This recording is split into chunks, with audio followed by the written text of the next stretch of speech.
تیز ہوا کے پہلے ہی جھونکے نے اس کی گھنی سیاہ لٹوں کو چہرے پر منتشر کر دیا۔ اس نے اپنی مخطوطی انگلیوں سے بے ترتیب بالوں کو چن کر کانوں کے پیچھے سے گزار کر سمیٹ دیا۔ اس کے ساتھ موجود مرد اور عورت ایک دوسرے سے ہنس ہنس کر باتیں کرنے میں مگن تھے۔ بچے کھانا کھانے میں اور ٹھنڈی ٹھنڈی مرطوب ہوا کے گستاخ جھونکے اس کے خوشنما زلفوں سے کھیلنے میں۔ اس نے بھی یقیناً مجھے دیکھ لیا تھا، کیونکہ اس وقت ہال میں زیادہ لوگ نہیں تھے اور ہم لوگ وہاں 2 گھنٹے سے زیادہ ٹھہرے تھے۔ دل تو مچل مچل کر کہہ رہا تھا جا کے اس کی خدمت میں دست بستہ سلام عرض کروں، مگر میں ان کے ڈنر میں مخل نہیں ہونا چاہتا تھا۔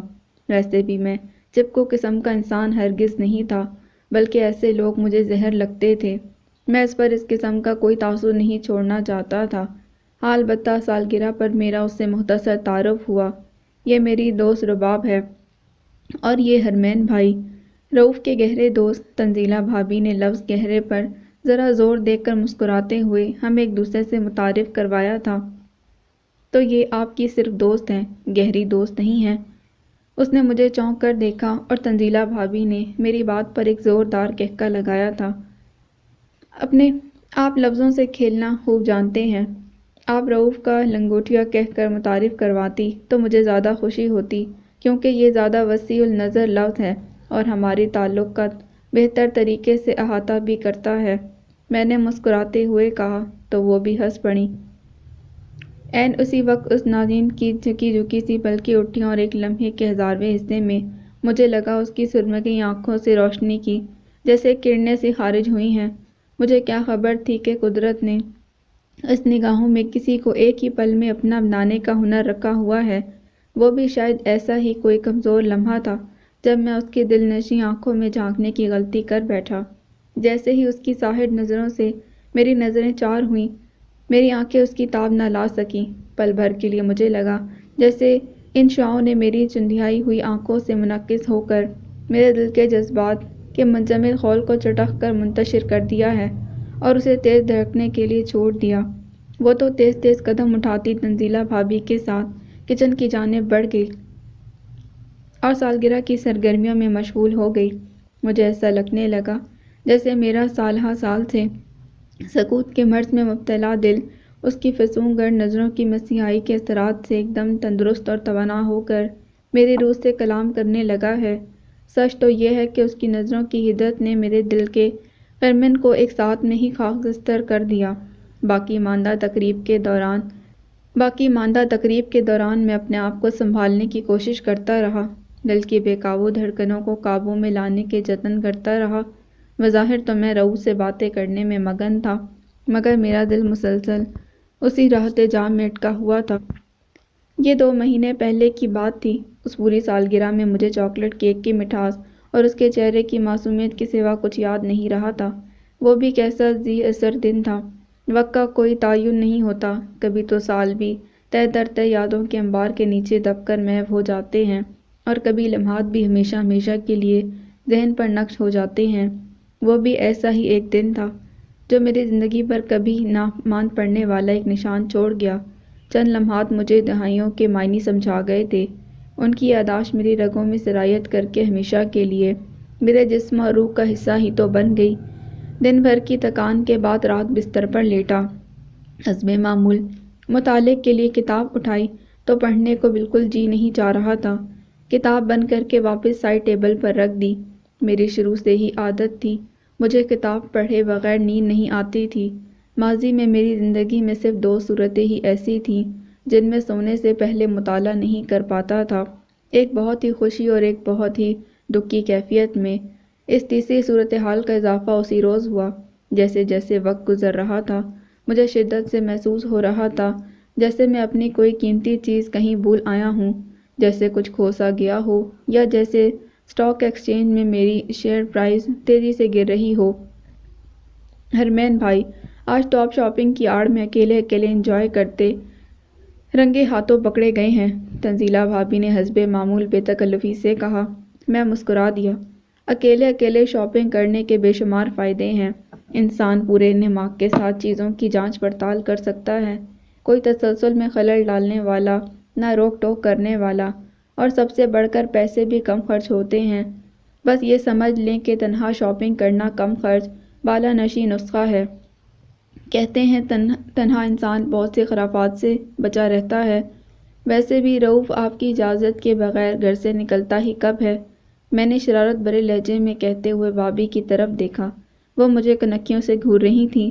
موقع کی نزاکت کو بھانپتے میں نے بات بدل دینے میں ہی عافیت سمجھی۔ سچ کہوں تو رؤف کے علاوہ اس شہر میں میرا ہے ہی کون جو میرے ساتھ شاپنگ کرنے آتا؟ تنزیلہ بھابھی نے زیر لب مسکراتے ہوئے میری بات درمیان میں کاٹ دی۔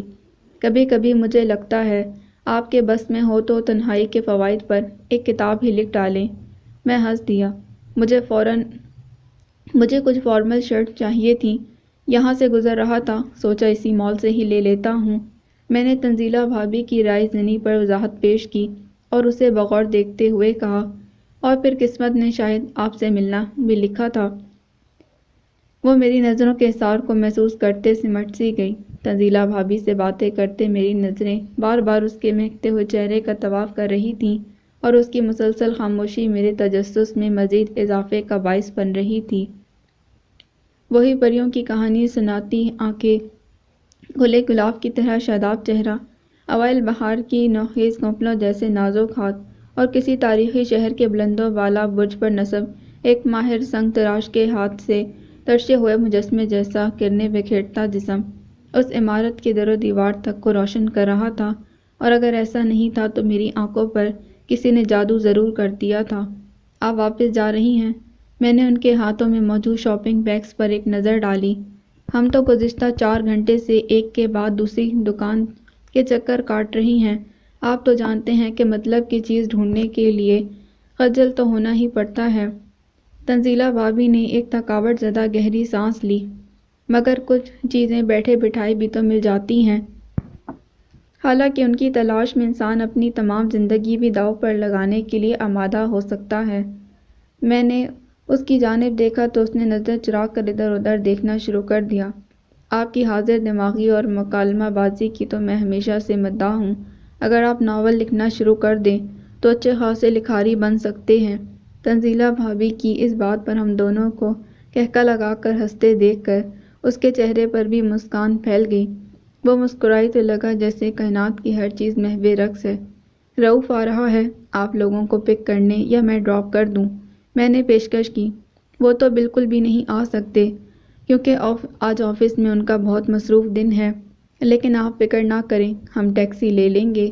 بھابھی نے اس کی طرف دیکھا تو اس نے بھی فوراً تائید میں سر ہلا دیا۔ نہیں نہیں، یہ کیسے ہو سکتا ہے؟ میں نے آگے بڑھ کر ان کے ہاتھ سے شاپنگ بیگز اچک لیے۔ جب ہم فوڈ کورٹ کے سامنے سے گزر رہے تھے تو اس وقت سے پہر کے تقریباً 2 بج رہے تھے۔ سبھی ریسٹورنٹ کھچا کھچ بھرے ہوئے تھے۔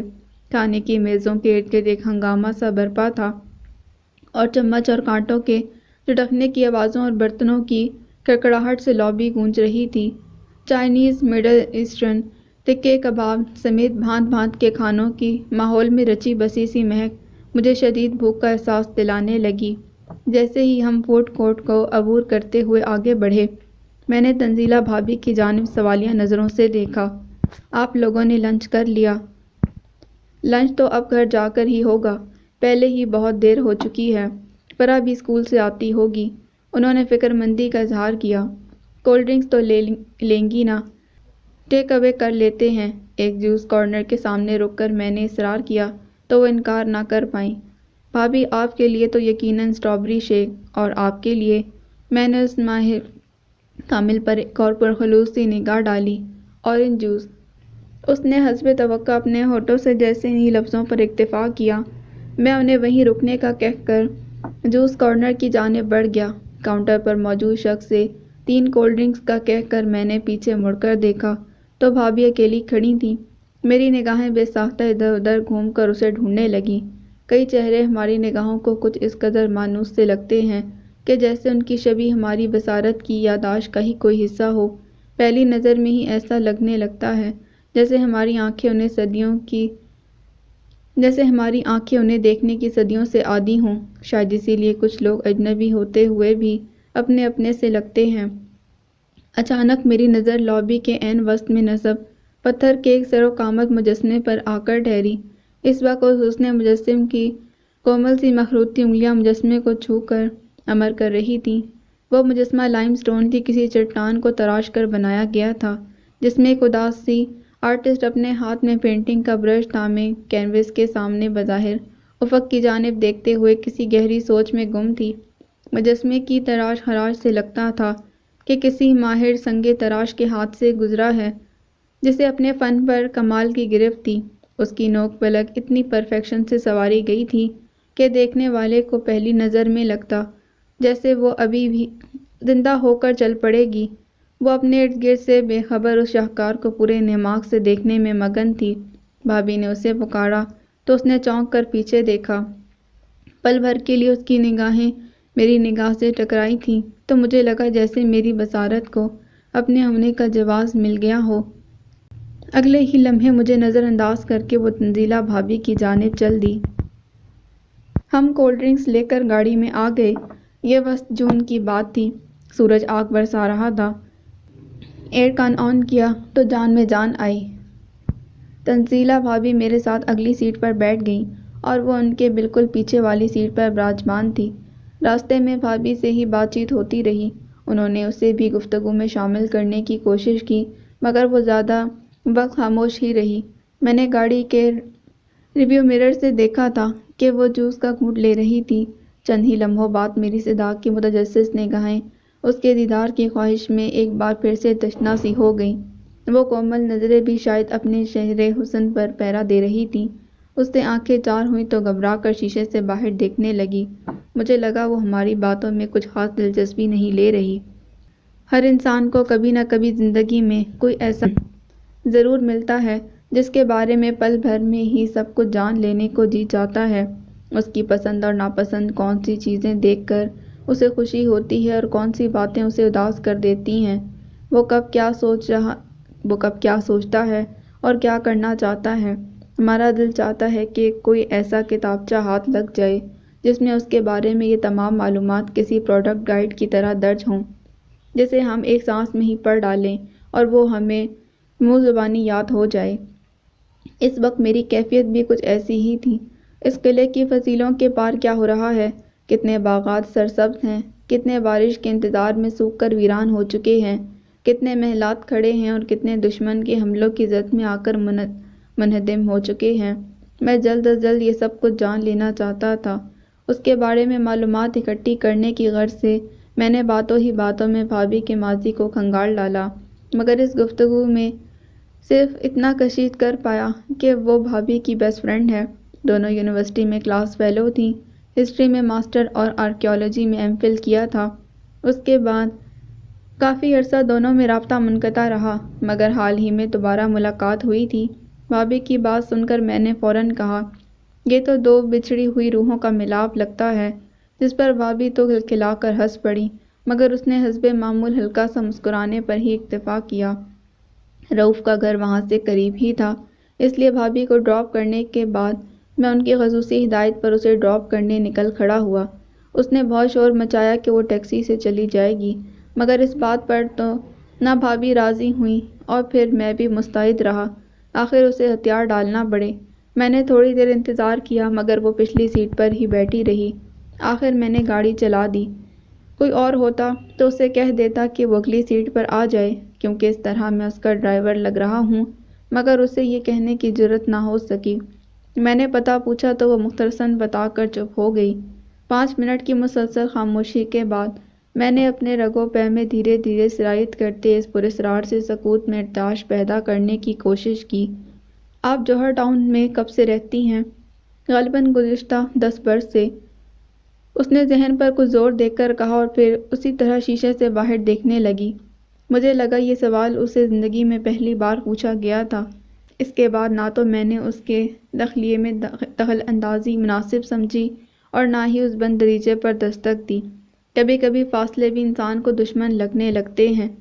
ایک ہی گاڑی میں محض 1 میٹر سے کم فاصلے پر بیٹھی وہ مجھ سے کتنی دور تھی۔ ہر فاصلے کو ماپنا ممکن نہیں ہوتا۔ کچھ فاصلوں کی حیت کے سامنے پیمانے غیر مؤثر ہو کر رہ جاتے ہیں۔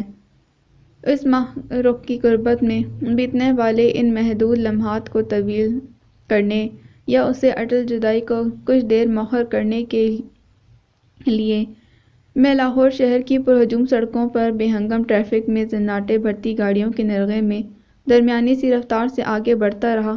پھلوں کے ٹھیلے، اینٹوں کے بھٹیوں کی سلگتی گیری میں مکئی کی چھلیاں داب کر بیچنے والوں کی ریڑھیاں اور گنے کے درس کی دکانیں جا بجا نظر آتی رہیں، تو کہیں نوعمر منچلے اپنی سیلنسر سے آ رہی موٹر بائیکس کی برق رفتاری سے ہماری دائیں بائیں سے جان ہتھیلی پر رکھ کر پرواز کرتے ہوئے اپنے احمقانہ حرکتوں کی نمائش کرتے رہے اور مجھے سست رفتاری کا احساس دلاتے رہے، مگر ہم ایک ہی گاڑی میں ہوتے ہوئے بھی بظاہر ایک دوسرے سے بے خبر محو سفر رہے۔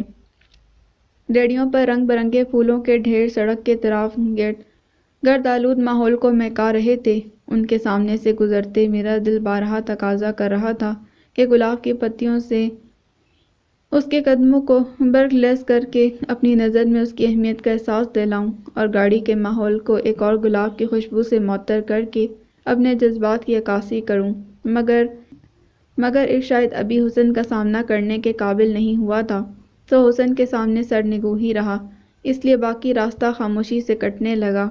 وہ آس پاس سے گزرتی برق رفتار گاڑیاں، پیچھے کی جانب دوڑتے درختوں اور عمارتوں کو گننے میں مگن تھی، اور میں اپنے آپ سے اس سے متعلق باتیں کرتا رہا اور اس ستارہ جبی کی سحر انگیز موجودگی کو محسوس کرتا رہا۔ اس کے بتائے ہوئے پتے پر پہنچ کر میں نے بریک لگا دی۔ یہ ایک 10 مرلے کا 2 منزلہ مکان تھا جو زیادہ پرانا نہیں تھا۔ گہرے خاکی رنگ کا گیٹ اور بالکونی پر اسی رنگ کی گرل نظر آ رہی تھی۔ فرنٹ ایلیویشن کو دیکھ کر لگ رہا تھا کہ گھر معقول لوگوں نے ڈیزائن کیا یا کروایا ہے۔ بلڈنگ میں اس کی طبیعت جیسا ہی ٹھہراؤ تھا۔ میں نے اپنی انجینئرنگ سکلز کا استعمال کرتے ہوئے دل ہی دل میں اس کے اسٹرکچر اور ڈیزائن کا تجزیہ کر ڈالا تھا۔ اس کے دروازہ کھول کر باہر آنے تک میں بھی اسے الوداع کہنے کے لیے گاڑی سے باہر نکل کر کھڑا ہو گیا۔ گھر تک پہنچانے کا شکریہ اور پچھلی سیٹ پر بیٹھے رہنے کے لیے معذرت۔ وہ خدا حافظ کہہ کر گھر کے دروازے کی جانب چل دی۔ میں گاڑی میں بیٹھنے کے لیے پلٹا تو ایک دھیمی سی مدھر آواز ایک بار پھر میرے کانوں میں رس گھولنے لگی۔ کچھ غیر مہذب سا لگ رہا ہے، مگر میں آپ کو اندر آنے کے لیے نہیں کہہ سکوں گی۔ امید کرتی ہوں آپ اس گستاخی پر درگزر کریں گے۔ میرے پاؤں وہیں کے وہیں جم گئے، جیسے کسی نے روبوٹ میں بیٹری سیل نکال دیے ہوں۔ میں نے پیچھے پلٹ کر دیکھا۔ اس نے زندگی میں پہلی بار باقاعدہ میری آنکھوں میں جھانکا۔ مجھے اپنے جسم میں جھرجھری سی محسوس ہوئی۔ پل بھر کے لیے لگا کہ اس شیریں سخن کی اسی ایک نظر کا پتہ نہیں کتنے ہی زمانوں سے منتظر تھا۔ ہونٹ میرے لفظوں کا بامشکل ساتھ دے پائے تھے۔ مجھے بالکل بھی برا نہیں لگا، سب کچھ توقع کے عین مطابق تھا۔ ویسے میرا نام حرمین منور ہے، میں نے سول انجینئرنگ میں ڈاکٹریٹ کی ہے، عمر 32 سال ہے اور ملٹی نیشنل فرم میں جاب کرتا ہوں۔ میرے اس طرح ایک ہی سانس میں اپنا تعارف کروانے پر وہ بے اختیار ہنس پڑی۔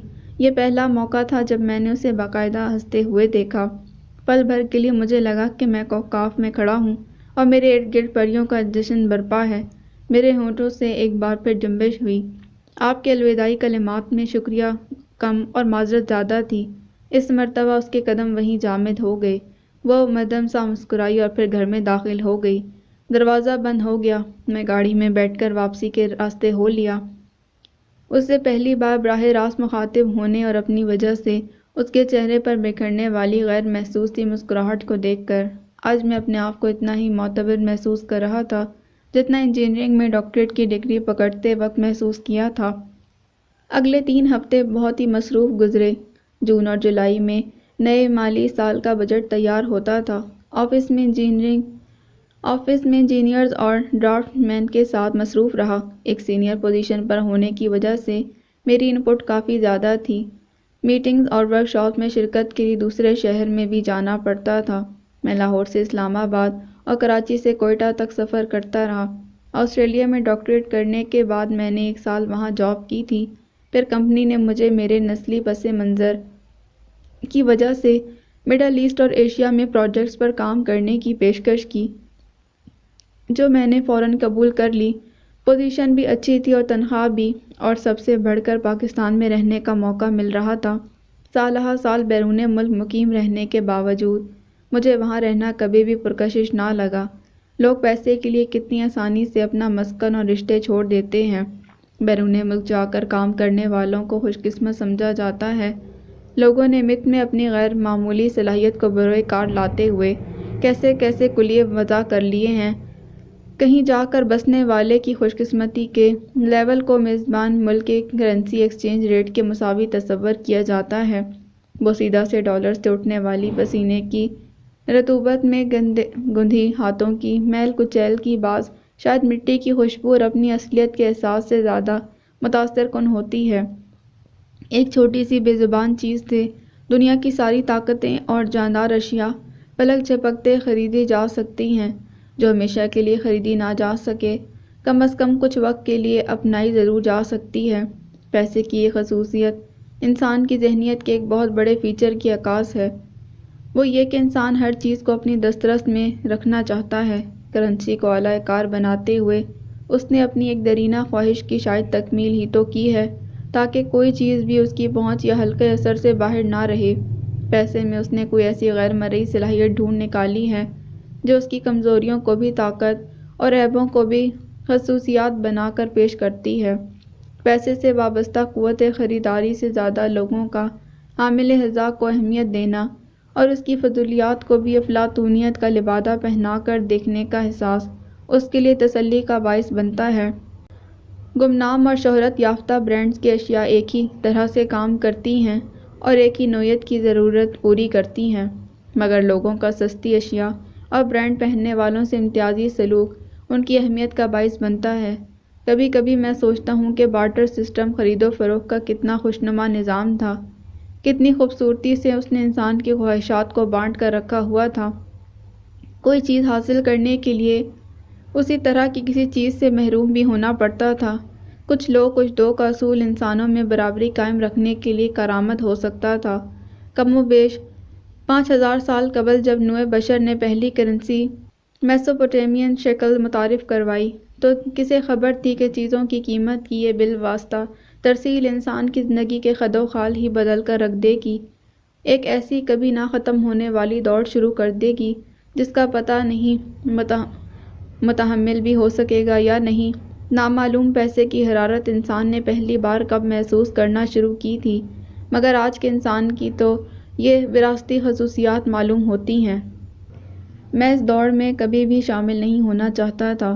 وہاں قیام کے دوران میرا دل ہمہ وقت پیچھے اپنے ملک میں امی اور منیب بھائی میں اٹکا رہتا۔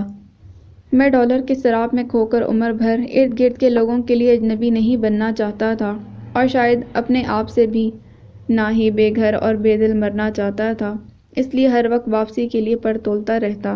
آسٹریلیا سے واپس آنے کے بعد پہلے 2 سال کے لیے مجھے دبئی میں تعینات کر دیا گیا، اس لیے وہیں قیام پذیر رہا۔ 1 سال قبل میری ہی خواہش پر مجھے پاکستان آفس میں لاہور ٹرانسفر کر دیا گیا۔ میں چونکہ انٹرنیشنل ٹیم کا حصہ تھا، اس لیے میری انٹرنیشنل ٹریولنگ بھی کافی زیادہ تھی۔ آج کل میں نئے سال کا ٹریول پلان تشکیل دے رہا تھا۔ گزشتہ 3 ہفتوں میں رؤوف سے بھی بامشکل 2 یا 3 بار ہی بات ہو پائی تھی، البتہ امی سے ہر روز نہیں تو ہر دوسرے کسی روز ضرور بات ہو جاتی۔ میرے پاکستان میں قیام کی سب سے بڑی وجہ میری امی ہی تو تھیں۔ پہلے تو وہ میرے ساتھ ہی رہتی تھیں، لیکن 6 ماہ قبل جب منیب بھائی کراچی منتقل ہوئے تو بھائی اور مومنہ بھابھی نے امی کو بھی ساتھ لے جانے کا اعلان کر دیا۔ کچھ دن بحث مباحثے کے بعد ان کی ضد کے سامنے آخر مجھے گھٹنے ٹیکنا پڑے۔ اس طرح میرا کراچی آنے جانے کا ایک نہ ختم ہونے والا سلسلہ شروع ہو گیا۔ وہ جب بھی یاد کرتی میں اسی دن آفس سے چھٹی لے لیتا، ٹکٹ بک کرتا اور قدم بوسی کے لیے ان کی خدمت میں حاضر ہو جاتا۔ اس پر نو کمپرومائز پالیسی تھی۔ ابو کا جب انتقال ہوا میں تیسری جماعت میں تھا، 8 سال سے زیادہ کا نہیں تھا۔ ان کے کاروبار کی نوعیت ایسی تھی کہ اکثر رات کو دیر سے گھر آتے۔ میں نے امی کو کبھی اکیلے کھانا کھاتے نہ دیکھا تھا۔ جب تک ابو گھر نہ آتے کھانا نہ کھاتی، ہمیں کھانا کھلا دیتی اور خود ان کا انتظار کرتی رہتی۔ امی اور ابو کی شاید اسی محبت کو دیکھ کر میرے کچے ذہن نے اس احساس کو جذب کرنا شروع کر دیا تھا جو میری شخصیت میں آج بھی جھلکتا تھا۔ ابو کے کار حادثے کی خبر شام کے وقت ملی جب امی حسب معمول رات کا کھانا بنا کر ان کے گھر آنے کا انتظار کر رہی تھیں۔ خبر کیا تھی؟ ایک سورہ اسرافیل تھا جس کے کانوں میں پڑتے ہی ہر طرف کہرام مچ گیا۔ کچھ ہی دیر میں ایک ایمبولینس ابو کی خون میں لت پت ڈیڈ باڈی لے آئی تھی۔ اس کے بھیانک سائرن کی آواز اب بھی میرے کانوں میں گونجتی ہے تو اسی طرح ہی میرے رونگٹے کھڑے ہو جاتے ہیں۔ ہم اندر سے کتنے کمزور ہوتے ہیں، ہماری یادداشت میں خوشیاں زیادہ دیر محفوظ کرنے کی صلاحیت ہی نہیں ہوتی۔ جو واقعات ہمارے جیون کو اتل پتل کر کے گزر جاتے ہیں، ہماری یادداشت پر ان کے اثرات اتنے گہرے اور دورس ہوتے ہیں کہ ہمارے خلیوں کا ایک جز تو بن ہی جاتے ہیں۔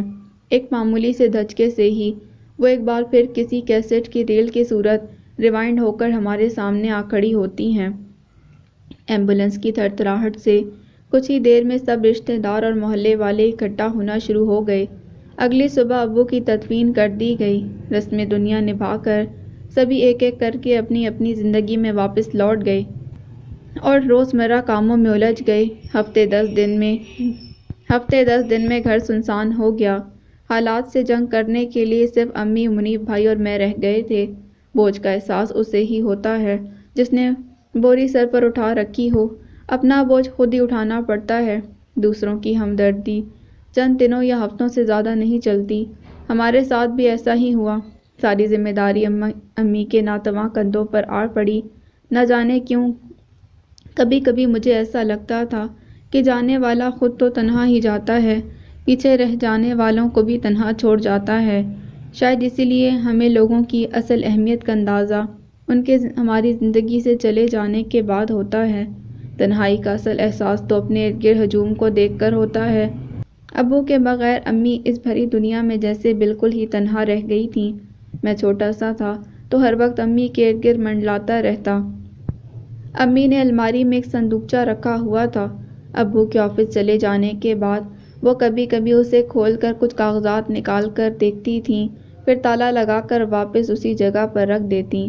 ابو کے اس دنیا سے چلے جانے کے بعد امی اسے ہر دوسرے دن کھول کر بیٹھ جاتیں۔ ان کاغذات کو دیکھ کر ان کی آنکھیں نم ہو جاتیں۔ اس دن پھر وہ دیر تک اداس رہتیں۔ اس طرح اس صندوقچے کا کھلنا میرے لیے امی کی اداسی سے منسلک ہو گیا۔ میرے ذہن میں بچپن کی ابتدائی یادیں ایک بحرانی کیفیت سے وابستہ تھیں۔ زندگی نے میرے کچے ذہن کو جو سبق ازبر کروایا وہ اردو کی پہلی کتاب کی سادہ اور دلچسپ کہانیوں کے برعکس پیچیدہ اور تلخ نوعیت کا تھا۔ جب ہوش سنبھالا تو زندگی کا پہلا درد محرومی اور رشتوں کے اخلاص کی آزمائش سے لبریز تھا۔ ابو کو ہمیں اعلیٰ تعلیم دلوانے کا جنون تھا۔ وہ اسکول جانے سے پہلے صبح سویرے مجھے اپنے ہاتھ سے ٹائی لگاتے، اچھی اچھی کتابیں اور اسٹیشنری لا کر دیتے۔ ابو کے چلے جانے کے بعد سب کچھ ہی بدل گیا۔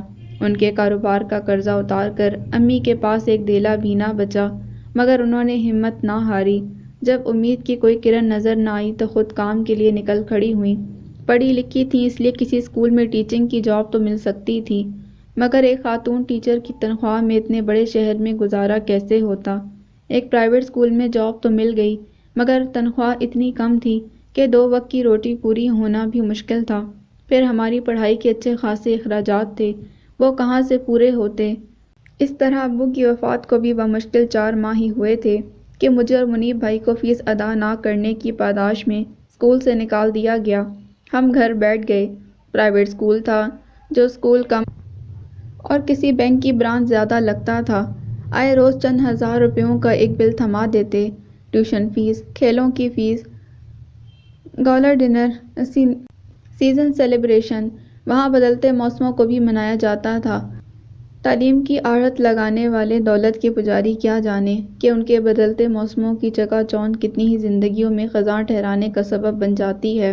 پیلے رنگ کے ملبوس میں لپٹے موسم بہار کے جشن میں رقصاں اپنے ارد گرد لوگوں کی زندگیوں میں ٹھہر جانے والے موسم ہجر سے کتنا بے خبر ہوتے ہیں۔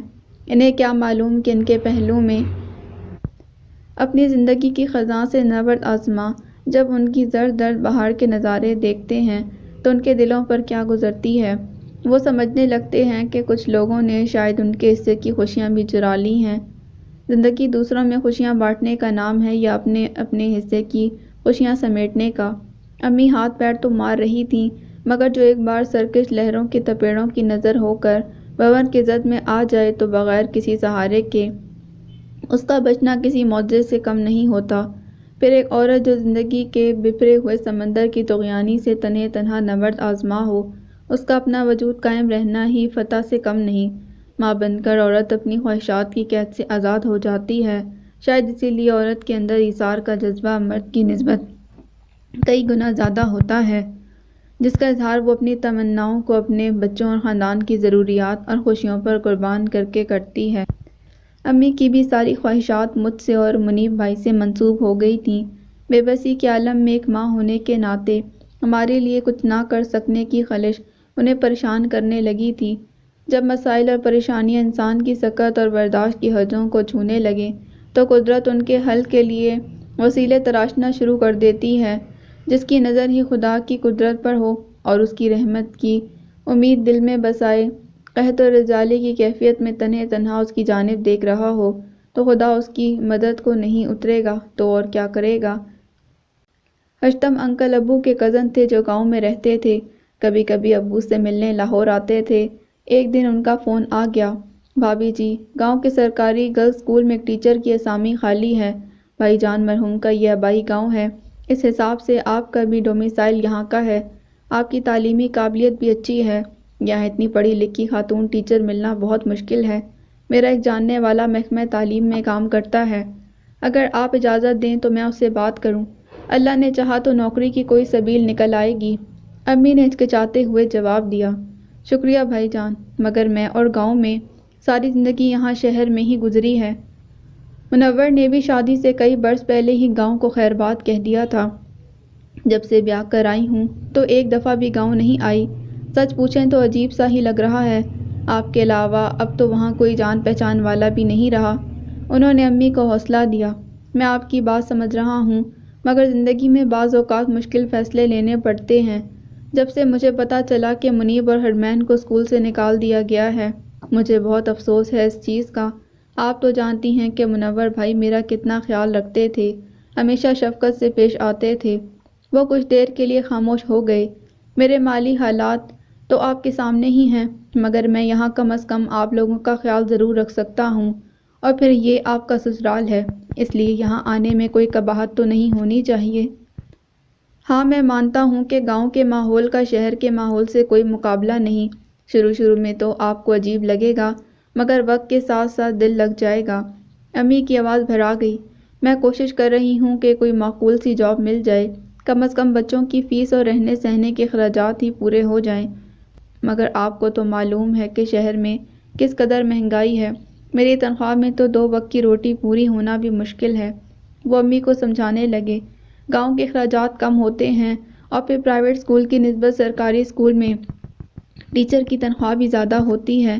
اس تنخواہ میں اچھے سے گزارا ہو جائے گا، اور پھر نوکری بھی پکی ہے، مگر حتمی فیصلہ تو آپ نے ہی کرنا ہے۔ کبھی کبھی انسان کو مجبوراً کڑوا کسیلا گھونٹ بھی بھرنا پڑتا ہے۔ آپ کا جو بھی فیصلہ ہو مجھے بتا دیجیے گا۔ ہم جس اسکول میں پڑھتے تھے اس کا شمار شہر کے اچھے اسکولوں میں ہوتا تھا۔ امی کے لیے یہ ایک مشکل فیصلہ تھا۔ امی اپنے والدین کی اکلوتی تھیں، اور پھر ماں باپ بھی سر پر نہیں تھے۔ رشتہ داروں میں سے کسی نے بھی تسلی اور تفشی کے چند جھوٹے لفظوں کے سوا کوئی مدد نہ کی۔ آخر انہیں یہ مشکل فیصلہ لینا پڑا۔ اس طرح ابو کی وفات کے 6 ماہ بعد ہی ہم شہر کی مہنگائی اور اپنوں کی بے حسی کے ستائے ابو کے آبائی گاؤں پہنچ گئے۔ دادا ابو کا 3 کمروں کا پرانا مکان خالی پڑا تھا، اس کی صفائی کرا دی گئی اور ہم لوگ اس میں رہنے لگے۔ موالچند نگر سے جنوب کی جانب شہر سے 8 کلومیٹر کے فاصلے پر واقع تھا۔ گاؤں زیادہ بڑا نہ تھا، چاروں جانب سے فصلوں اور سبزے میں گھرا ہوا تھا۔ آبادی شروع میں ہونے سے پہلے سڑک سے مشرق کی جانب ایک قبرستان تھا۔ دادا ابو اور دادی امی کے علاوہ ابو کے کئی رشتہ داروں کی قبریں وہاں موجود تھیں۔ ابو نے ابھی میٹرک بھی نہیں کیا تھا۔ ایک ہی سال میں یک کے بعد دیگرے دادا اور دادی چل بسیں۔ ان کی موت ابو کو ایک ایسا داغ مفارقت دے گئی کہ وہ سالوں سنبھل نہ پائے۔ گاؤں میں اکیلے ان کا دل نہ لگتا، بچھڑنے والوں کی یادیں کسی فلم کی ریل کی مانند ذہن میں چلتی رہتیں اور لفظوں کی طرح ارد گرد کے ماحول اور چیزوں پر ضبط تحریر ہو جاتی ہیں، جن کو جھیلنا دشوار ہو جائے تو انسان کی روح میں چیت ہونے لگتے ہیں۔ ابو کے ساتھ بھی ایسا ہی ہوا۔ اتنی کم عمری میں ہی تنہائی کے احساس اور والدین کی شفقت کی تشنگی کے اثرات سے چور چور وہ اپنے چچا کے گھر لاہور منتقل ہو گئے اور پھر کبھی لوٹ کر گاؤں واپس نہ آئے۔ پختہ سڑک کی ایک جانب لڑکوں کا اور اس کے بالکل سامنے دوسری جانب لڑکیوں کا اسکول تھا۔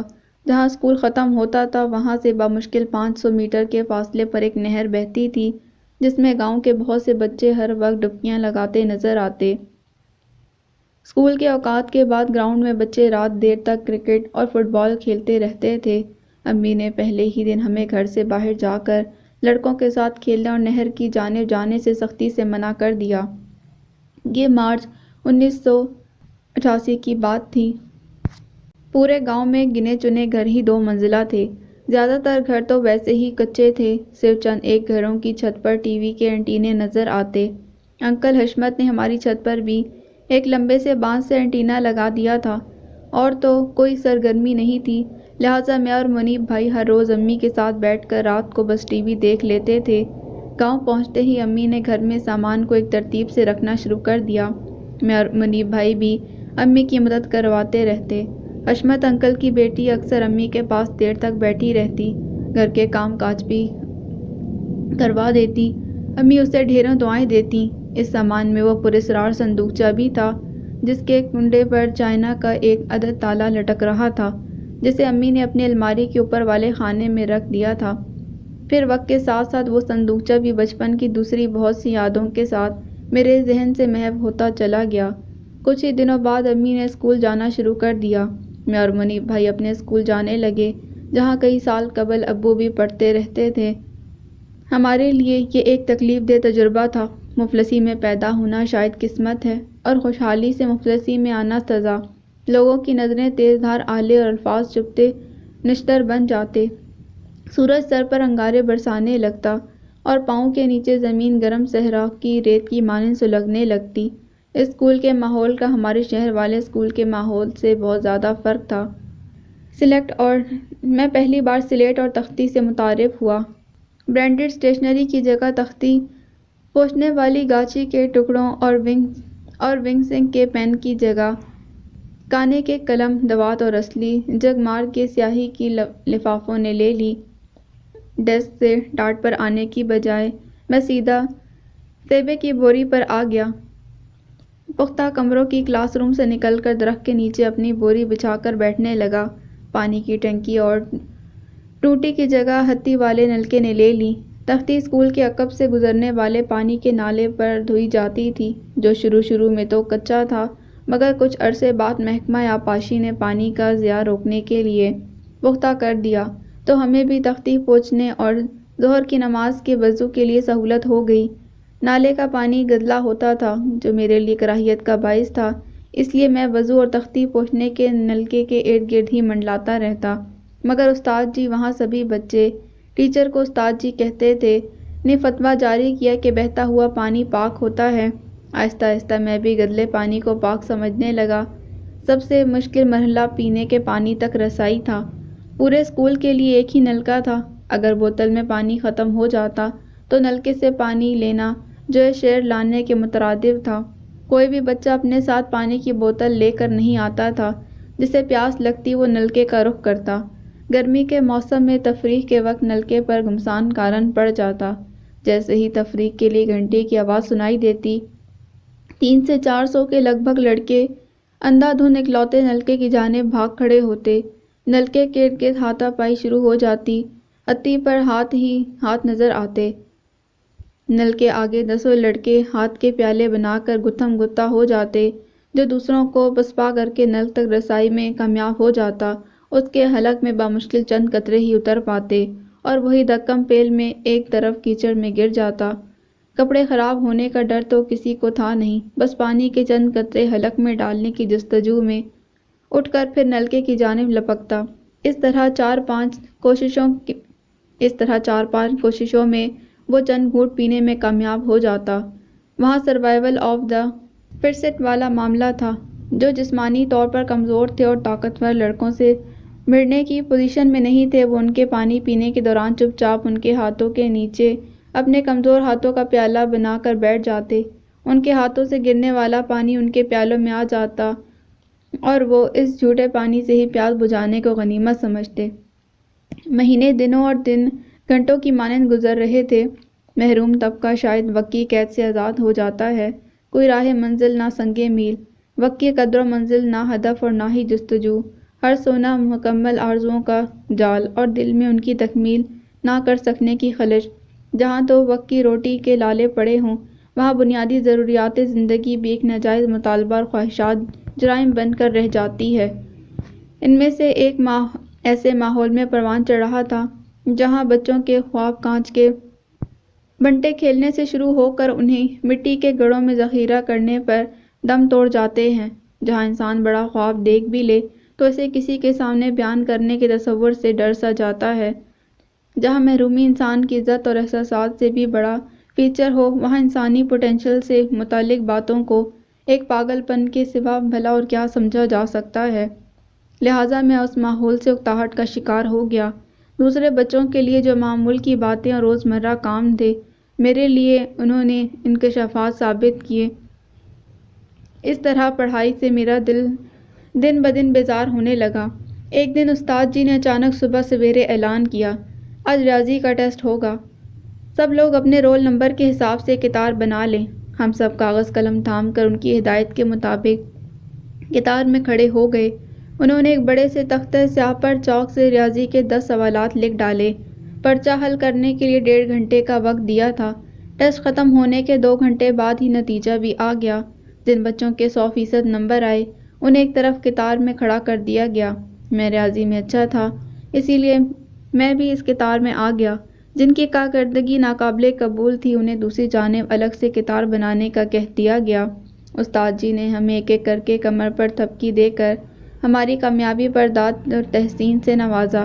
اس کے بعد دوسری کتار کی جانب مڑے۔ دیکھتے ہی دیکھتے ان کے چہرے کا رنگ تبدیل ہو گیا۔ ان بچوں کو مرغا بننے کا کہا گیا۔ انہوں نے حکم کی تعمیل بجا لاتے ہوئے اپنی ٹانگوں کے نیچے سے ہاتھ نکال کر کان پکڑ لیے۔ کچھ ہی دیر میں پوری صف رکوع کی حالت میں نظر آنے لگی۔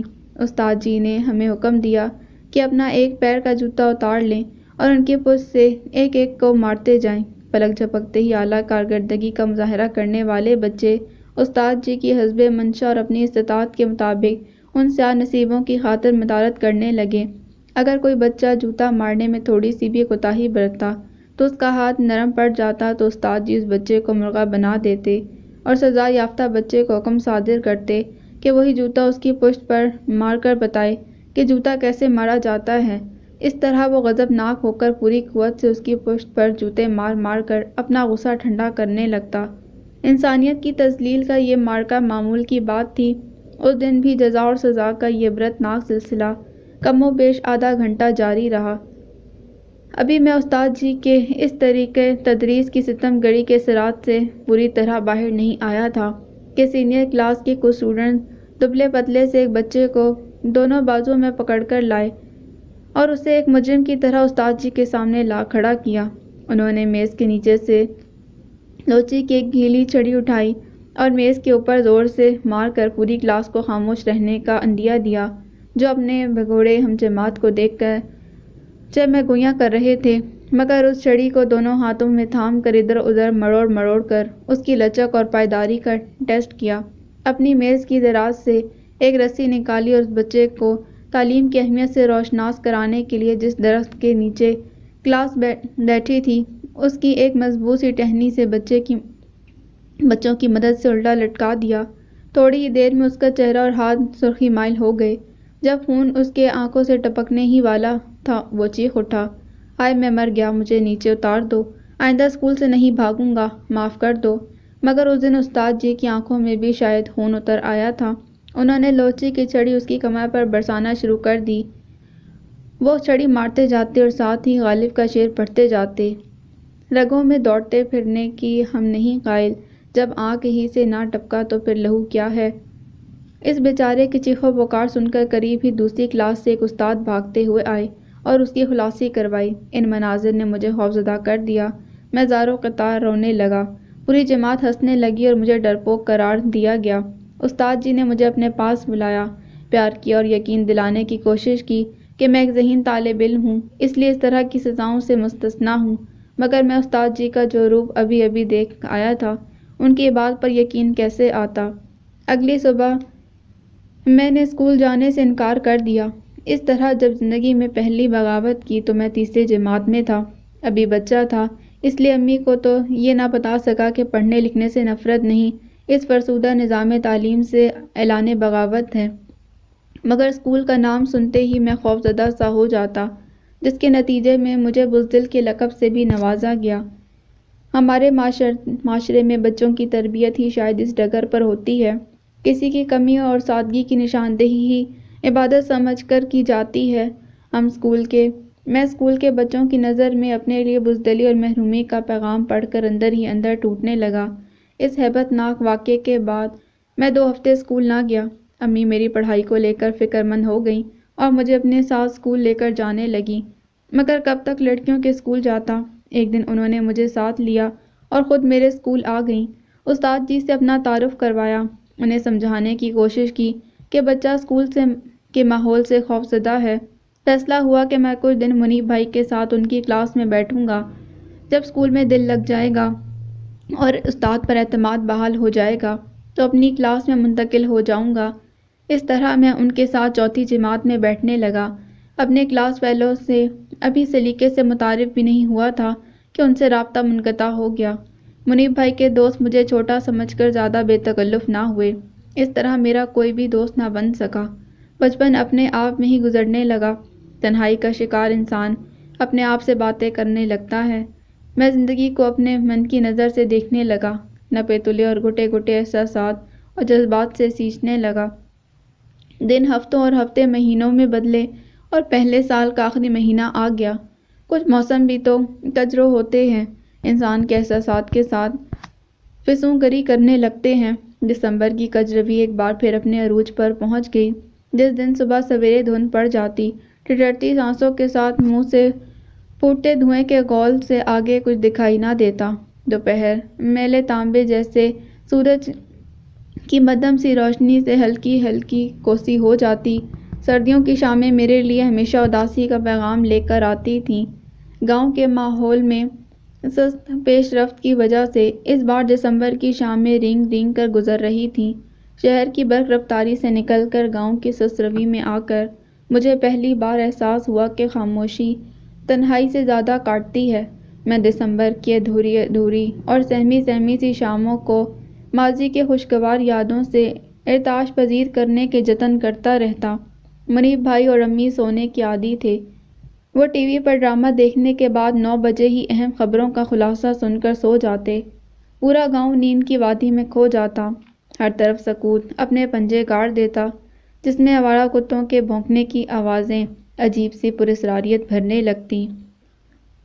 رات کے پچھلے پہر دودھیا سفید رنگ کے کہر کے دھبے صبح کے فرش پر جا بجا بکھر جاتے۔ میں رضائی میں گھس کر دیر تک کتاب پڑھتا اور دسمبر کی منجمد اور طویل راتوں کی بلا کی خاموشی میں جاگتی آنکھوں سے مستقبل کے سنہرے خواب بنتا۔ پھر میں سردیوں کی چھٹیوں کا بے چینی سے انتظار کرنے لگا۔ چھٹیوں پر جانے سے پہلے استاد جی نے کہا، کل صبح سب 1 گھنٹہ جلدی اسکول آ جائیں۔ گزشتہ برس کی طرح اسکول کی 4 دیواری کی مرمت کی جائے گی۔ دوسرے بچے تو ہر سال اس کارِ خیر میں حصہ لیتے، ان کے لیے تو یہ عجیب بات نہ تھی، مگر میرے لیے اچنبھے کی بات ضرور تھی کہ اس عمر میں اسٹوڈنٹس خود اپنے اسکول کی تعمیر اور مرمت کریں گے، مگر کیسے؟ میرے معصوم ذہن میں یہ سوال کھٹکنے لگا، مگر میں چاہتے ہوئے بھی کسی سے پوچھ نہ سکا۔ اسکول کی 4 دیواری کچی تھی۔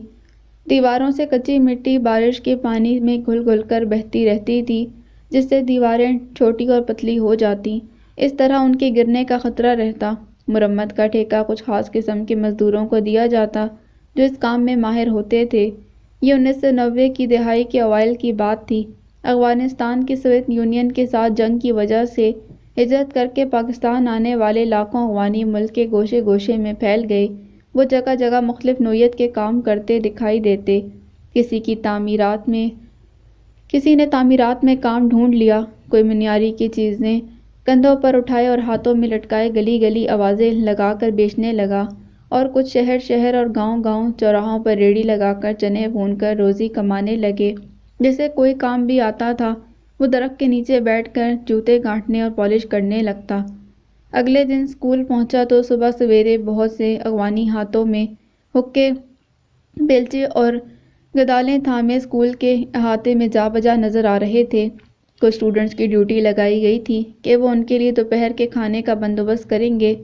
وہ گڑ اور مکھن کے ساتھ تنور کی روٹی کھاتے تھے، لہٰذا اس کام کے لیے ان بچوں کا انتخاب کیا گیا جن کا زرعی پس منظر تھا، اس لیے انہیں تعمیراتی کام سے رعایت دے دی گئی تھی۔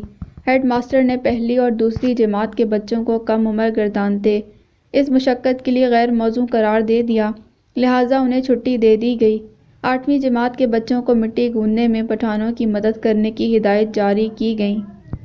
وہ قریبی نالے سے بالٹیوں میں پانی بھر بھر کر لاتے اور مٹی کے ڈھیر پر گرا کر گدالوں اور ٹانگوں کی مدد سے گوندنے لگتے۔ دیکھتے ہی دیکھتے پورا اسکول کام میں جٹ گیا۔ 2 گھنٹے کی انتھک محنت کے بعد گارا تیار ہو گیا۔ ہم اپنی تختیوں پر گارا لاد لاد کر لاتے اور پٹھانوں کو تھما دیتے اور وہ دیوار چنتے جاتے، جہاں سے ٹوٹی ہوتی وہاں لیپ لگا دیتے۔ شام تک یہ سلسلہ جاری رہا اور اسکول کی تمام دیواروں کی مرمت مکمل کر لی گئی۔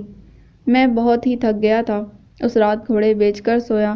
اس طرح میں نے اپنی زندگی میں سول انجینئرنگ کی پہلی ایکٹیویٹی تیسری جماعت میں اپنے اسکول کی دیواروں کی مرمت میں پٹھانوں کا ہاتھ بٹا کر سر انجام دی تھی۔ میں شروع سے ہی تھا، اس لیے اس تبدیلی کو منیب بھائی کی نسبت زیادہ سنجیدگی سے لیا۔ میں زندگی سے ڈر سا گیا اور گمسم رہنے لگا۔ اتنی کم عمری میں ان محرومیوں اور احساسات کا کوئی فلسفیانہ پیرہن تو نہ دے سکا، البتہ ابو کی باتیں میرے کچے ذہن میں موٹیویشن کا منبع ثابت ہوئیں۔ میں ان کی باتیں ذہن میں دہراتا رہتا۔ انہوں نے میرے لیے کبھی کسی مخصوص پیشے کی نشاندہی نہ کی، ڈاکٹر بننے کی نصیحت، نہ انجینئر یا بینکر بننے کی ہدایت، بلکہ ہمیشہ یہ کہا کہ زندگی میں جو کام بھی کرنا، اس میں درجہ کمال حاصل کرنے کی کوشش کرنا، اعلیٰ تعلیم حاصل کرنا، اعلیٰ پائے کے اداروں میں کام کرنا اور اپنی پیشہ ورانہ ساکھ بنانا۔ وہ مجھے اکثر کہا کرتے تھے کہ پیشے کو محض 2 وقت کی روٹی کمانے کا ذریعہ نہ سمجھنا، معاشرے کے لیے بھی فائدہ مند بننے کی تگ و دو کبھی نہ چھوڑنا۔ ان کی باتیں میرے کچے ذہن پر نقش تھیں، جو ان مساعد حالات میں میرے لیے اندرونی محرک بننے لگے۔ امی نے خود روکھی سوکھی کھا کر بھی ہم دونوں بھائیوں کو کسی قسم کی کمی محسوس نہ ہونے دی۔ ہمیں نئے کپڑے دلاتی اور خود وہی پرانے کپڑے پہنتی رہتی۔ جب چتھڑے بن جاتے تو لنڈے بازار سے کپڑے لے کر اپنے ناپ کے حساب سے ترمیم کر لیتی۔ وہاں رہ کر مجھے پتہ چلا کہ لنڈے بازار کے بھی مختلف درجے ہوتے ہیں۔ شہر اور قصبے کے لنڈے بازار میں بھی فرق ہوتا ہے۔ انسانوں کی تقسیم چیزوں کی دستیابی کا معیار متعین کرتی ہے۔ روزمرہ استعمال کی چیزوں کی قیمتیں دوسروں کی نظر میں ان کو استعمال کرنے والے کی عزت کا تعین کرتی ہیں۔ امی دن بھر اسکول میں پڑھاتی اور شام کو کچھ بچے گھر میں ان کے پاس ٹیوشن پڑھنے آ جاتے۔ انہوں نے اپنے آپ کو صرف اور صرف کام تک محدود کر لیا، اپنے بارے میں کبھی سوچا نہ اپنی خواہشات کے بارے میں۔ ابو کے دنیا سے چلے جانے کے بعد جن مصائب سے میں نے امی کو گزرتے دیکھا اور اتنی کم عمری میں جس ذہنی اذیت کا شکار خود ہوا، اس سے میرے دل میں اپنوں کے کھو جانے کا خوف سا بیٹھ گیا۔ یہ صورتحال میرے اندر ایک ایسی محرومی سمونے لگی جس کا گراف ہر گزرتے دن کے ساتھ اوپر کی جانب بڑھنے لگا۔ میں کسی سے اپنے دل کا بوجھ ہلکا نہیں کر سکتا تھا، اس لیے لاوا میرے اندر ہی اندر پکنے لگا۔ امی کو اپنے لیے حالات سے لڑتا دیکھ کر میں ان سے بے حد اٹیچ ہو گیا۔ انسان محرومیوں کو دل پر لگا لے تو محبت کا متلاشی بن جاتا ہے، پھر محبت ہی اس کا اڑنا بچھونا ہو جاتی ہے۔ یہی کاغذ اور یہی دین ایمان۔ چھوٹی سی عمر میں ہی میرا کچا ذہن محبت کا ایک منجا ہوا سراغ رساں بننے لگا۔